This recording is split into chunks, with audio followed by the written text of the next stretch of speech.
to actually start doing some of the revenue generating measures that I've talked about, that Chris has talked about. Some ways of actually earning income, like directors of development. Our ways of getting there are a little bit different, but it's very important and been very successful in other districts earning millions of dollars. I would also look to establish an endowment in the district, and there's so much underutilized space that the district owns. In meeting with the superintendent, they were talking about some space that they had, and they were trying to figure out what to do with it.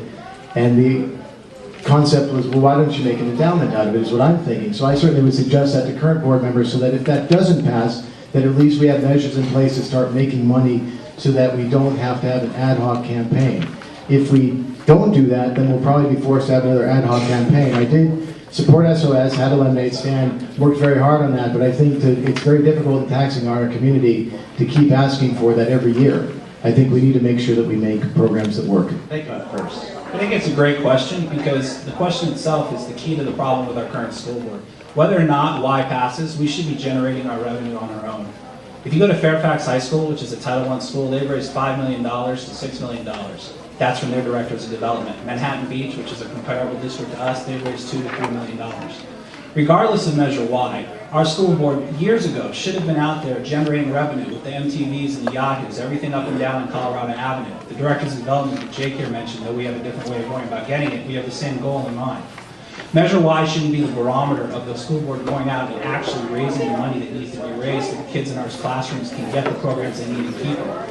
As to what would be cut, we spent $819,000 on this data processing last year, and the other school district, West Virginia, spent $86,000. My colleague has said it's accounting procedures, except that we have a website up there that's there for comparable reasons. I'd make cuts in places that are away from the classroom, and I would do it regularly, so our kids consistently are the ones who are looked to first. Well, I first want to say I don't want to dismiss Y and YY out of hand the way you're implying, because I do think it's critical that we all get out there and work for it, because this district has lost $20 million in the last 2 years in state funding, and it stands to lose more.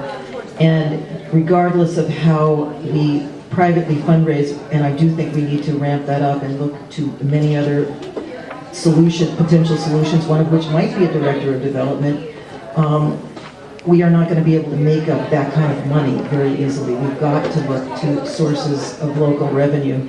And YY does give us a chance to spread it to people who visit our city and not just put it on the backs of the people who live here. That said, of course, we should look to cut away from the classroom, but cutting the amounts of money that we had to look at, for instance, that the board looked at earlier, those cuts are not realistically going to all be away from the classroom. We need to reconsider our private fundraising strategies, have a very informed process, and restructure what we're doing, and I think that's all I have time to say right now. No matter what type of local fundraising, and I do agree that Measure Y should pass when we need to look towards more local funding, but we're deficit spending. We have been doing it for some time, and we're not going to be able to, as last year, be able to cut items that aren't close to the classroom. 85% of our budget is in salaries and benefits, and as a result, if Measure Y doesn't pass, we will be looking at cutting classrooms, cutting teachers, and cutting programs that we need direly.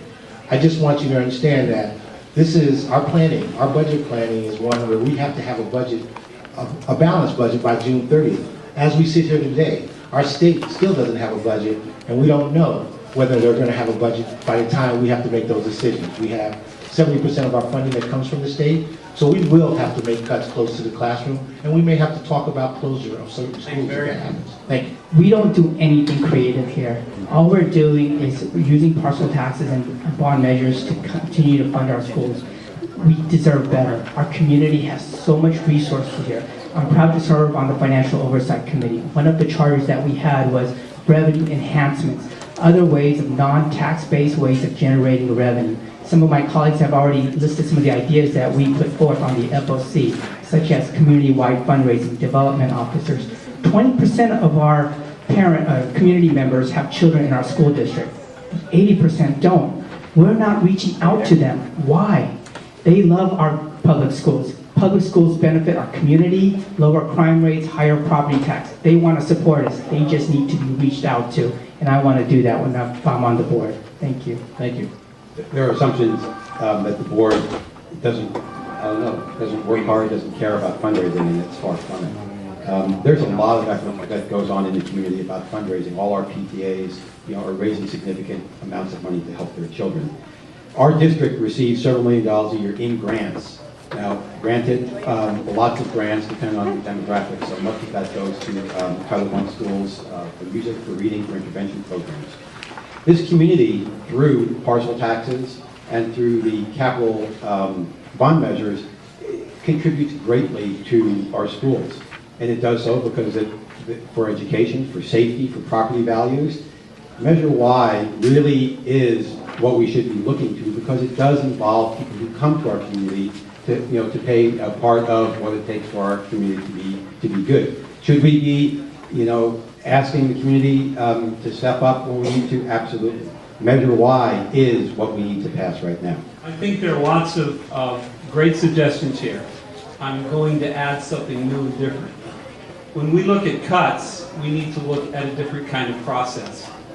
I think it kills the morale of our teachers, our librarians, our custodians, our food service people, our security people, when they are not asked where they can become more efficient in ways that they can help make the budget cuts that we're looking at. To arbitrarily come down from the top and say we're going to cut this, this, and this kills the people that work here. As a person who's worked here for years, it is nice to be honored. It's nice to be told that I'm a great teacher and get excellence awards. But to be overlooked when it comes to something as nitty and gritty as the budget dishonors all of us. So I would look as a board member to create a process where we would talk with the people who are most affected, ask them where we can make the cuts as far away from the classroom as possible, and perhaps make a more efficient thing. Being on the school board and making difficult choices is not an easy thing. We had to reduce a whole entire house. If anybody's aware of the house structure at Santa Monica High School, we cut a whole house. That wasn't easy. Students and parents, were very upset at that. And the board asked the Financial Oversight Committee to seek creative funding strategies, to bring in revenue. We've asked the staff to renegotiate contracts. There's contracts that we have with vendors that just keep on getting, renewed without being renegotiated. Just by doing that alone, that brought in some savings.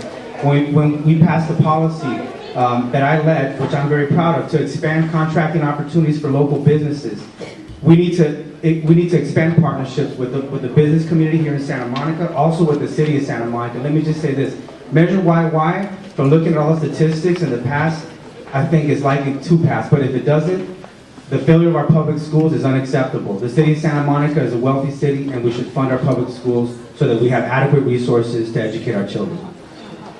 The people who know me know that I'm very collaborative.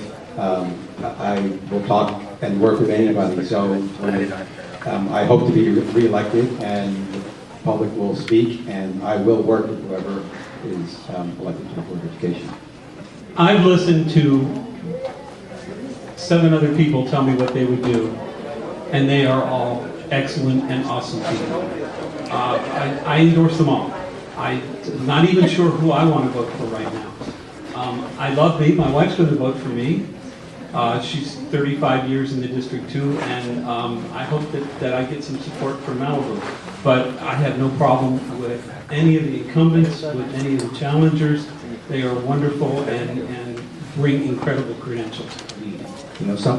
Someone who takes the time to invest in making our schools the best possible, I think, deserves a lot of credit. So I also would like to serve with everybody here. The man right here next to me, Mr. Katie, is a former teacher of mine at Santa Monica High School. So obviously, we have a very strong relationship that goes way back. But I appreciate leadership. I've had an opportunity to work with Ralph and Barry on the board, and they're very committed to the school district. There's one person who's leaving this year, not coming back. Her name is Kelly Pye. I was fortunate enough to meet with her. She's the current vice president of the Board of Education. And it's a shame that she's leaving. It's a void that I hope to fill. It's an area where I happen to live, where she was representing. I think it's very important what Pat said about everybody having good credentials and good qualifications. I think it's equally important to be able to look at who actually has the ability to bring something new and something fresh to the table.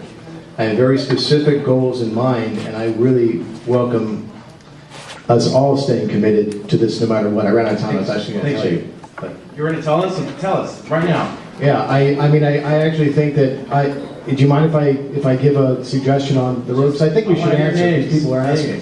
Who do you want to Okay. start with? If you want somebody who spent a ton of time doing research Names. and, Jay, just come on. oh, just names? Oh, well, that's a shame, because I'd like to be able to explain why. Okay, well, your time's up. The question was pretty easy, so if you can't name names, you don't want to name them, that's fine, but that's what we're looking for.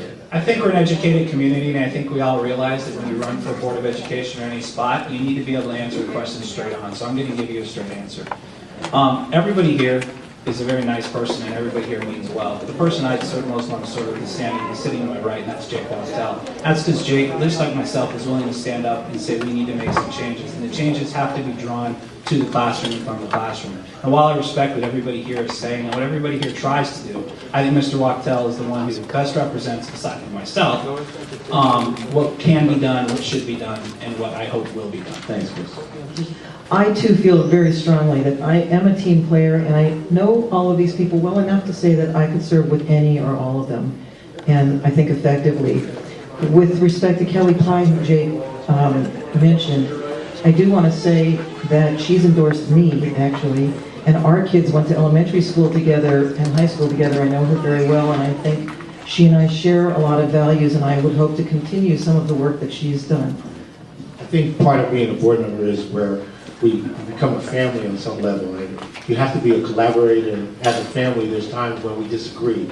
So I think I could, if I had to, I could serve with any one of these individuals that I've known closely on the board. I've worked closely with Oscar and Ralph over the years, and they bring a lot of experience to our community and bring a lot of perspective, so I really support them. I've worked closely with Lori on Measure A and a number of initiatives, so I definitely could work closely with her.